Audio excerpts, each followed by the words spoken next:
Day 4180. I have been out here long enough to forget what gravity feels like, long enough to forget the weight of things, the weight of a monthly payment you didn't read carefully, the weight of a car you bought to feel important, the weight of a decade you spent performing a life instead of building one. From out here, Earth looks like a jewel small, quiet, breathtaking. You would never know, looking at it from this distance, that down there, inside that thin layer of atmosphere that is barely thicker than the skin of an apple, billions of people are racing towards something, racing away from something. Most of them are not entirely sure which. I have watched them for a long time now. I have watched them make choices, and I have learned something out here, in the silence between stars, that nobody seemed to tell them down there. Time is not free. It never was. It only feels free when you are young enough not to have run out of it yet. The illusion of the starting line. Let me tell you about two people. They are both 23 years old. They both just got their first real paycheck. They both feel, for the first time in their lives, the particular electricity of having money that belongs entirely to them. Nobody prepared them for this moment. Not really. School taught them the causes of wars and the rules of grammar. But nobody sat them down and said, what you do with the next 10 years of your financial life will echo for the next 40. Nobody said that. So they each made a decision. The first one, let's call him the performer, felt the electricity of that paycheck and immediately thought about what it could look like. Not what it could become. What it could look like. He wanted to be seen arriving. He wanted the parking lot to tell his story before he even opened the door. So he bought a car. Not just a car. The one that said, I have arrived. The one that cost him 42 months of payments. The one that depreciated the moment he drove it off the lot. The one that cost him, though he did not know this yet, not money, but years. He signed the paperwork with a kind of pride that felt like rocket fuel. It wasn't rocket fuel, it was gravity. The second one, let's call her the builder, got the same paycheck, felt the same electricity, and then did something radical, something so quiet and so unglamorous that nobody at the party would ever ask her about it. She opened an account. She transferred money into it automatically, and then she mostly forgot about it. She drove a second-hand car with a cracked dashboard and a heating system that worked only on Tuesdays. Nobody photographed it. Nobody admired it. But every month, silently, invisibly, mathematically, her money was doing something that his money was not. Her money was compounding. And out here, in space, I can tell you, compounding is the closest thing to magic that mathematics has ever produced. Here is what nobody tells you about compound interest. It doesn't feel like anything at first. That's the cruelest part. For years, for an entire decade, it feels like almost nothing. Like you are doing all this discipline, all this sacrifice, for what? For a number on a screen that moves so slowly you wonder if it's even real. But here is what the performer doesn't understand while he is washing his car on a Sunday afternoon, making sure the neighbors see him. Compounding is not linear, it is exponential. It starts as a whisper, and it ends as a roar. The builder is not saving money, she is launching a rocket, and the performer? He is standing on the launch pad, applauding his own suit, not realizing the fuel is draining. The elegant trap, let me tell you something about gravity. Out here I am free of it. I float, I drift.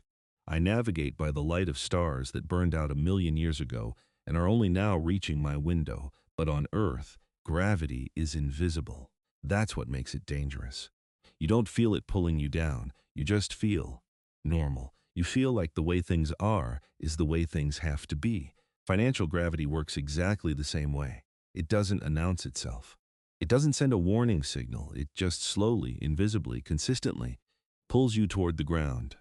The performer got the car, and with the car came the insurance, and with the insurance came the fuel, and with the fuel came the parking, and with the parking came the maintenance, and with the maintenance came the second payment, because the first car was not quite enough. It was last year's model now, and someone at work had a newer one. This is what financial psychology calls lifestyle inflation, and it is the most elegant trap ever designed. It doesn't feel like a trap, it feels like progress. Every upgrade feels earned. Every expense feels justified. Every new payment feels like evidence that you are moving forward. But you are not moving forward. You are running on a treadmill that is slowly, almost imperceptibly, speeding up. Here is what nobody tells you about lifestyle inflation. Your income grows, your expenses grow faster, and the gap between what you earn and what you keep, that gap is your actual financial life. Not your salary, not your car, not your apartment. The gap. The performer earned more at 26 than he did at 23, and he was somehow more broke, not because he was irresponsible, not because he was stupid, but because every raise was captured immediately by a new obligation, a better apartment, a nicer phone, dinners that photographed well, vacations that existed primarily as content. I see this from up here, and I want to transmit something down to him. I want to say, you are not spending money. You are spending time. Every dollar you commit to a depreciating performance is a unit of your future self's freedom that you are burning today. And it does not smell like burning. It smells like leather interior and new electronics and the particular cologne of someone who is arriving. But I can't transmit that. The signal would never reach him in time. The builder, meanwhile, received the same raises, and she did something that the performer found vaguely suspicious, vaguely sad. She kept her lifestyle almost exactly the same. She called it stealth wealth. She called it staying low in the atmosphere. Less drag, less resistance, more velocity. While the performer was upgrading his life for an audience that was not paying as much attention as he believed, the builder was quietly, invisibly, month by month, escaping gravity. The most expensive thing you will ever waste out here, time, is different. Einstein was right about that. The closer you travel to the speed of light, the slower time moves for you relative to the people you left behind. You age less. The universe ages more. You arrive at your destination having lost less time than those who stayed. I think about this every time I look down at Earth, because on Earth, time feels democratic. Everyone gets 24 hours. Everyone gets the same number of hours in a day, days in a week, years in a decade. It feels equal. It is not equal. Because time, when applied to money, does not behave democratically. Time applied to compound interest is violently unfair. And it is unfair in a very specific, very cruel direction. It punishes the young for not knowing what they didn't know, and it rewards the young, only the young, for understanding early what most people only understand late. Here is what nobody tells you about the mathematics of time. A dollar invested at 22 is not the same as a dollar invested at 32. They look the same. They feel the same. They cost the same to earn, but they are not the same. At a conservative average return of 8%, $1 invested at 22 becomes roughly $21 by age 65. $1 invested at 32 becomes roughly $9 by age 65. The same dollar, the same discipline, the same sacrifice. But a 10-year difference in one produces a gap of more than double. That is not a financial fact. That is a philosophical emergency. Because what that really means is that the performer's car payment was not 42 months of payments. It was not the sticker price. It was not even the total interest paid. The true cost of that car, the cost that never appears on any invoice, that no dealership will ever show you, was the compounded future value of every dollar he diverted from building to performing. The car cost him roughly $30,000 at the time of purchase. Invested at 23, over 40 years at 8%, that $30,000 would have become approximately $650,000. He did not buy a car. He bought a car and sold his financial independence. He just didn't know it. Nobody told him the receipt had 2 pages. Here is what nobody tells you about your 20s. They are not a rehearsal. I know they feel like a rehearsal.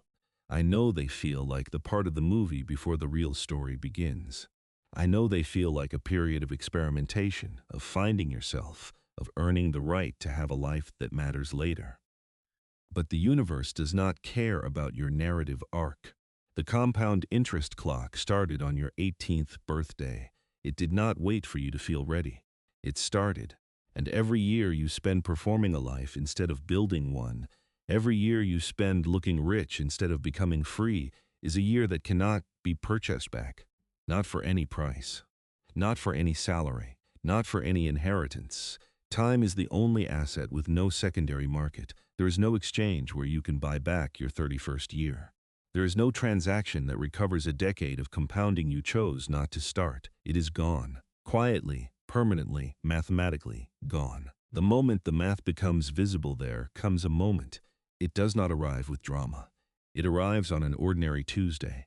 The performer is 39 years old.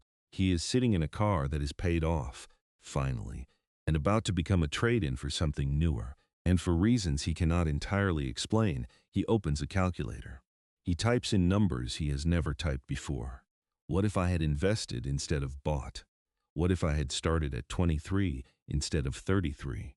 What if every monthly payment had gone somewhere that grew instead of somewhere that shrank? The calculator answers him, and the answer is not a number. The answer is a silence. The specific silence of understanding something too late to fully fix it. Not too late to do anything, but too late to do everything. The gap between the builder and the performer is no longer a gap.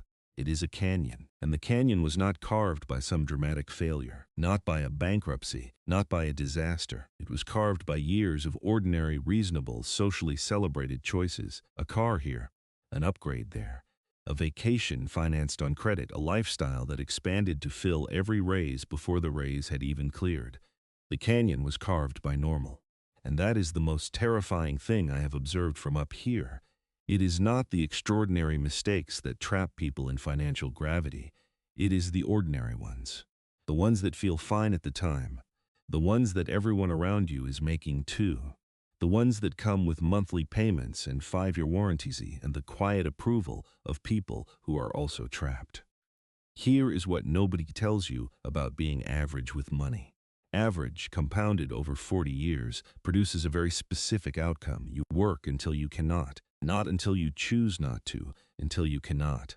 The performer will work longer than he wanted to, not because he was unlucky, not because the economy failed him, because at 23, in a showroom under fluorescent lights, surrounded by the smell of new upholstery and the particular gravity of wanting to be impressive, he made a choice that felt like freedom. And it was the opposite of freedom.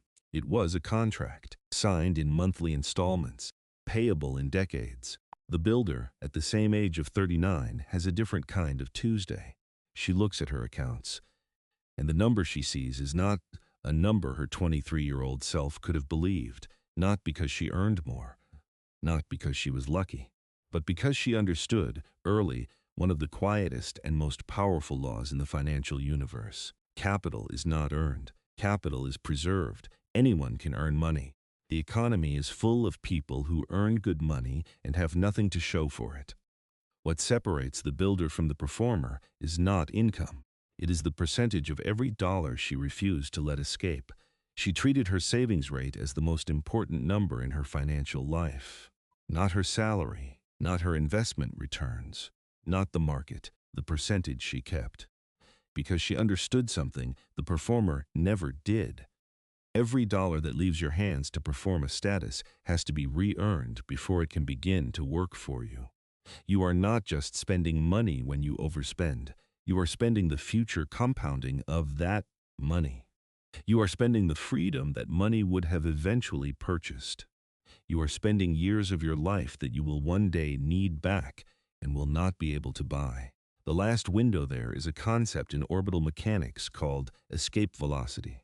It is the minimum speed an object must reach to break free of a gravitational field. On Earth, escape velocity is roughly 11 kilometers per second. Below that speed, you fall back. Doesn't matter how hard you tried. Doesn't matter how high you got. Below escape velocity, gravity wins every time. I think about this when I observe people in their 40s. Because the 40s are the last decade where the compounding leverage truly works in your favor. Not the best decade, the 20s were the best, but the last viable one. If the performer starts now, genuinely starts, not intends to start, not talks about starting, but actually redirects serious money into serious compounding, he still has a window. It is smaller than it was. It will require more sacrifice than it would have. It will feel harder and slower and less dramatic than he wants it to, but the window is open, barely. And here is what he needs to understand about that window. It will not announce when it closes. There is no alarm, no notification, no moment where the universe taps you on the shoulder and says, "This is your last chance." It just quietly closes. And one day you are 53, and the math has changed in a way that no amount of discipline can fully repair. Not impossible, never impossible, but different, harder, with fewer options and longer timelines and less room for the errors that youth forgives. The 40s are not a second beginning. They are the final extension of the first one. Use them as if you understand that, because you do now. Here is what nobody tells you about escape velocity. It requires burning things. Rockets do not reach orbit by accumulating. They reach orbit by burning, furiously, completely, with total commitment, everything that is not essential to the mission. Financial escape velocity is the same. It requires burning the performance, the car that impresses people who don't think about you as often as you think they do, the apartment that stretches your budget to signal an arrival you haven't made yet, the dinners and the things that exist primarily in prom photographs and briefly in memories. None of it is free. Every single one of those choices has a cost that the receipt will never show you. And the cost is always the same thing. Time, your time, the specific, irreplaceable, non-refundable hours of your one life, traded for the temporary warmth of being seen a certain way by people who are mostly focused on being seen themselves. The view from here, I have been out here a long time, long enough that Earth looks small from my window, long enough that the things that seem urgent down there, the comparisons, the upgrades, the performance, the desperate, beautiful, exhausting race to look like you have already arrived, all of it looks different from here. It looks like gravity, invisible, relentless, and completely indifferent to whether you understand it or not. It will pull you down regardless. The only question that has ever mattered is whether you built enough velocity early enough to escape it. The builder did. She is not wealthy because she was lucky. She is not free because the market was kind to her. She is free because at 23 years old, she made a decision that felt like nothing. That felt small and unglamorous and vaguely sad to the people around her. She decided that her future self's freedom was worth more than her present self's appearance. That is the entire secret. That is the whole transmission. Everything else, the specific accounts, the exact percentages, the particular investments, those are details. The foundation is that one decision. Made early, made quietly, made repeatedly, every month for years in the absence of applause and in the presence of doubt. The performer is not a villain in this story. He is most of us. He is the version of us that nobody corrected in time, that nobody handed a second page of the receipt to, that nobody sat down with and said, "Here is what this choice will cost you in the currency that actually matters." He is the version of us that the education system failed, that the culture of consumption captured, that the algorithm of aspiration fed content designed to make him feel that spending was thriving. He is understandable. He is sympathetic. And he is unfortunately very, very common. From out here, looking down at that blue marble turning slowly in the dark, I want to transmit one last thing. Not to the builder, she already knows. To the performer.